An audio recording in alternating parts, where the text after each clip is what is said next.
اب یہ بچہ جادوگر کے پاس جادو سیکھنے جاتا ہے، واپسی میں سامنے اللہ کا ولی اللہ کو ملا، اس نے کہا بھائی کہاں جاتے ہو؟ کہا یہ کام کرنے جاتا ہوں۔ کہا جی ٹھیک ہے تو وہاں بھی جا، میں بھی تجھے کچھ چیز بتاتا ہوں۔ یہ اس کو اپنے اس وقت کے جو انبیاء کا آسمانی علم تھا وہ اس کو سکھانے لگا۔ بچہ جادو بھی سیکھ رہا ہے اور دینی علم بھی سیکھ رہا ہے، ابھی فیصلہ نہیں کر پا رہا کہ کیا صحیح اور کیا غلط ہے۔ فضیلت الشیخ مفتی عبداللطیف اسلامک اسکالر۔ ایک دن جا رہا تھا، دیکھا حدیث میں صحیح مسلم میں ہے کہ راستے میں کسی چیز نے لوگوں کا راستہ روک رکھا تھا، لوگوں نے اپنی اپنی آراء دی ہیں، کسی نے کہا بہت بڑا سانپ تھا، کسی نے کہا ہاتھی تھا، کسی نے کہا شیر تھا۔ حدیث میں آتا کسی چیز نے لوگوں کا راستہ روک رکھا تھا۔ اس نے سوچا آج موقع ہے کہ دیکھتا ہوں کیا صحیح ہے۔ کہنے لگا یا اللہ اگر اس بزرگ کا جو مجھے دین کا علم دے رہا ہے اگر اس کی بات سچی ہے تو چھوٹا سا پتھر اٹھا کے بسم اللہ پڑھ کے اس کو مارا۔ کہنے لگا یا اللہ اگر وہ سچا ہے تو لوگوں کے لیے آسانی پیدا کر دے، بسم اللہ کر کے اس چیز کو مارا، وہ چیز وہیں مر گئی، لوگوں کا راستہ کھل گیا، لوگوں نے سمجھا یہ بہت ماشاءاللہ پہنچا ہوا نوجوان ہے، لوگ اس کے پاس اکٹھے ہونے شروع ہو گئے، حتیٰ کہ بادشاہ کا وزیر جو نبینا تھا وہ بھی آ گیا۔ کہنے لگا سنا تو لوگوں کی حاجتیں پوری کرتا ہے۔ اس نے سب سے پہلے عقیدہ درست کیا، کہا نہیں مجھ میں بالکل کوئی طاقت نہیں ہے، اگر تو اس رب پر ایمان لانے کا وعدہ کرے جس رب نے یہ مشکل ٹالی ہے تو پھر میں تیرے لیے دعا کر دیتا ہوں۔ دعا کا وسیلہ جو وسائل شرعیہ ان میں ایک وسیلہ ہے، کہ اگر تو اس رب پر ایمان لے آئے جس رب نے تیری مشکل ٹالنی ہے تو میں تیرے لیے دعا کرتا ہوں کہ اگر اللہ تیری آنکھیں درست کر دے تو ایمان والا بن جائے گا۔ اس نے کہا اگر میری آنکھیں درست ہو جائیں تو یقینی طور پر میں اللہ پر ایمان لاؤں گا۔ اس بچے نے اللہ کے سامنے ہاتھ اٹھائے، کہا یا اللہ مجھے یقین ہو گیا تو ہر چیز پر قادر ہے، فضل فرما، بندہ ایک تیرا بننے جا رہا ہے، تجھ پر ایمان لانے جا رہا ہے، تو کن کہہ کے ہر چیز درست کرتا ہے، یا اللہ اس کی آنکھیں درست فرما دے۔ دعا کی، اللہ کریم نے اس وزیر کی آنکھیں درست فرما دی۔ یہ کوئی حکایت نہیں ہے، صحیح مسلم میں موجود ہے، اور اگر آپ نے سارا واقعہ تفصیل سے دیکھنا ہو تو 30ویں پارے میں والسماء ذات البروج، سورۃ بروج میں جا کر سارا واقعہ دیکھیے۔ وزیر جب ٹھیک ہوا تو بادشاہ کے دربار میں گیا تو بادشاہ نے کہا ماشاءاللہ یہ آنکھیں کیسے صحیح ہو گئیں؟ وہاں جا کے اپنا عقیدہ پیش کیا، کہا یہ اس رب نے میری آنکھیں درست کی ہیں جس رب نے تجھے اور مجھے پیدا کیا۔ بادشاہ نے کہا میرے علاوہ بھی کوئی رب ہے؟ کہا ہاں، جس نے تجھے بھی پیدا کیا مجھے بھی۔ بادشاہ پریشان ہو گیا، میرے علاوہ بھی لوگ کسی کو مانتے ہیں، رب مانتے ہیں۔ پتہ کیا، جب اس وزیر کو سزا دی تو پتہ چلا اس بچے نے یہ کام کیا ہے اور بچے نے یہ ہدایت دی اور رہنمائی کی ہے، بچے کو مارا گیا تو اس نے ایک بزرگ کا بنایا۔ تینوں ہی آج محل میں کھڑے ہیں، میں اختصار سے عرض کر رہا ہوں۔ سب سے پہلے اس بزرگ کو گڑھا کھود کے کھڑا کیا ہے، کہا اپنے اس عقیدے سے واپس آ جاؤ، مجھے رب مان لو، میں بادشاہ بھی ہوں تمہارا رب بھی ہوں، مانو گے تو چھوڑ دوں گا وگرنہ اس آرے کے ساتھ چیر کر تمہارے 2 ٹکڑے کر دوں گا۔ رسول اللہ صلی اللہ علیہ وسلم کے پاس حضرت خباب تشریف لائے۔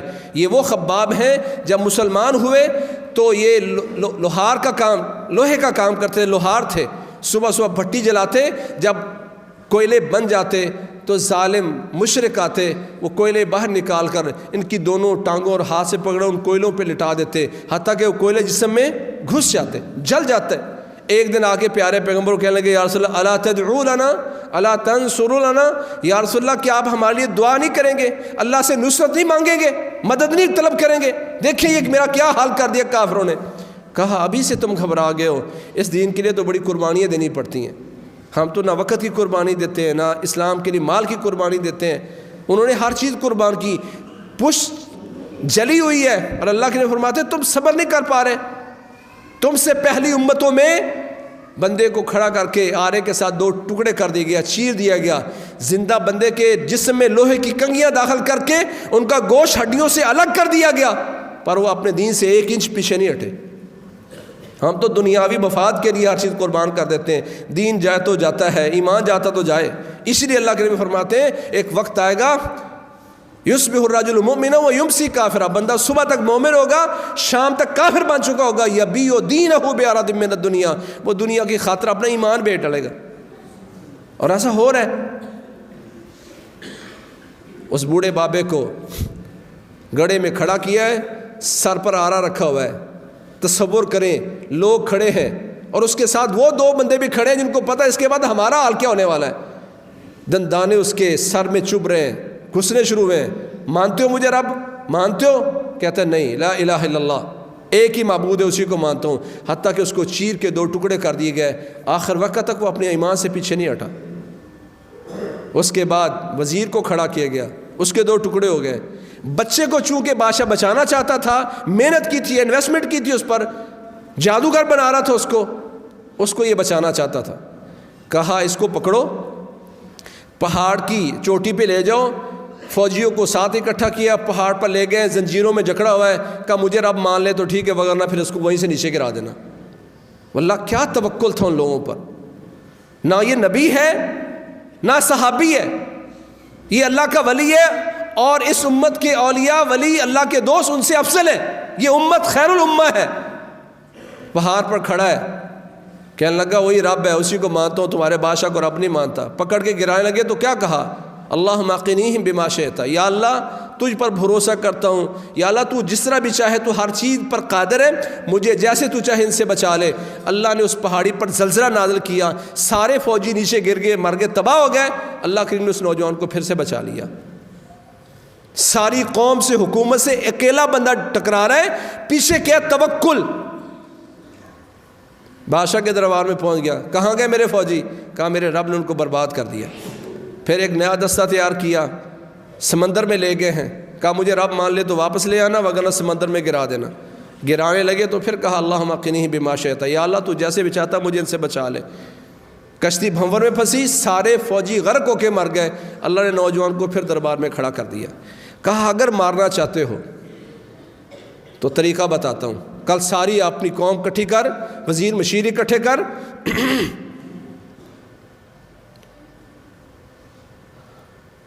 پھر تمہیں بتاؤں گا کیا کرنا ہے. اکٹھے کر لیے, تنگ آیا ہوا تھا.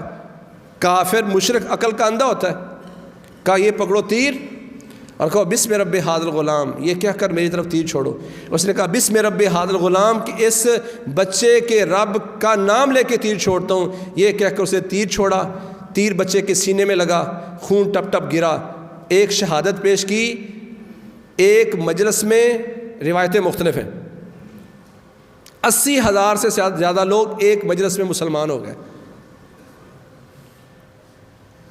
دنیا قربانیاں مانگتی ہے, اسلام قربانی مانگتا ہے.